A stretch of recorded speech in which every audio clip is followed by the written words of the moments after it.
अवस्थामा पनि भनेको थिएँ याद होला नि म अब जङ्क फुडको बारे चाहिँ हाम्रो डाक्टर साहब मजाले आएको थिएँ तपाईँलाई चाहिँ 1 दिनको ओरिएन्टेसन दिन्छु भनेको थिएँ उहाँहरू सबैजनालाई स्वागत गरौँ ताली बढाएर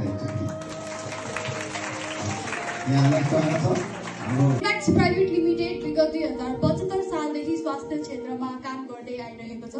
जस अन्तर्गत हामीले उत्पादनदेखि बजारीकरणसम्म र साथसाथै स्वास्थ्य सम्बन्धित सशक्तिकरणसम्मका कार्यहरू हामी गर्दै आइरहेका छौँ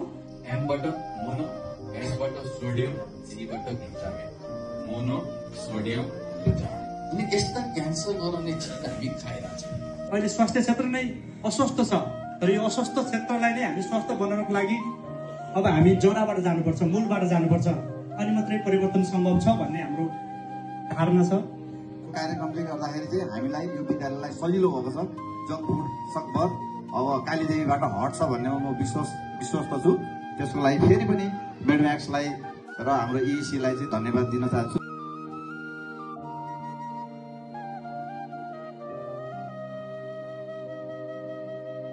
हाम्रो कार्यक्रम अगाडि बढाउँछौँ सबैभन्दा अगाडि लास्टमा मेरो आवाज मजाले क्लियरली सुनिरहनु भएको छ जङ्क भनेको के हो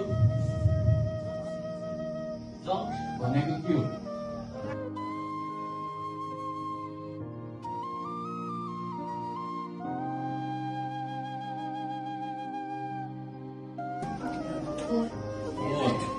जङ्क भनेको फोहोर यसमा मोनोसोडियम ग्लुटामेट लेखा छ कुन केमिकलको कारणले हड्डी खिन्छ ओके मोनोसोडियम ग्लुटामेट क्यान्सर गराउने केमिकल चाहिँ नेपालीमा चाहिँ त्यसलाई तोप चिनी भनिन्छ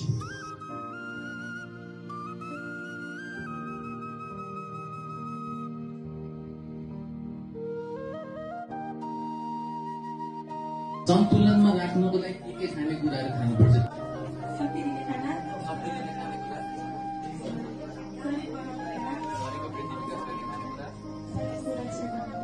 तपाईँहरूले सुनेका कुराहरू साँच्चै तपाईँको जीवनमा केही परिवर्तन गर्न सक्ने अथवा राम्रो लाग्ने खाएको जस्तो लाग्यो यति कार्यक्रम गऱ्यौँ सुनुन्जेल चाहिँ हो रहेछ भनेर हामीले फिल पनि गऱ्यौँ महसुस गऱ्यौँ त्यो हुँदैन भनेर त्यसो भए हामी एउटा प्रतिज्ञा पनि गरौँ न त हुँदैन Are you ready? आजदेखि जङ्क फुड यानि कि पत्रु खाना खाने छैन यसको सट्टामा सन्तुलित आहार सेवन गर्नेछु थ्याङ्क यू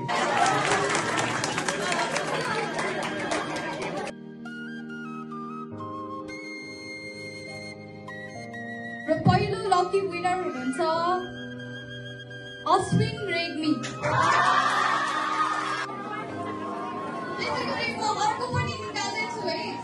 भाइ बहिनीहरूले जुन प्रतिबद्धता जनाएको थियो सर म्यामहरूको अगाडि त्यो चाहिँ अब भोलिदेखि प्रोसेसमा हामी जाने चाहिँ प्रतिबद्धता पनि यहाँहरूसँग व्यक्त गर्दै यो मेडम्याक्स प्राइभेट लिमिटेड र हाम्रो इईसीबाट आउनुभएका सम्पूर्ण साथीहरूलाई चाहिँ फेरि पनि विद्यालयको तर्फबाट आभार व्यक्त गर्दै धन्यवाद व्यक्त गर्दै चाहिँ उहाँहरूलाई विद्यालयको तर्फबाट यो एउटा धन्यवाद ज्ञापन लेटर पत्र चाहिँ हामीले प्रदान गर्न गइरहेका छौँ र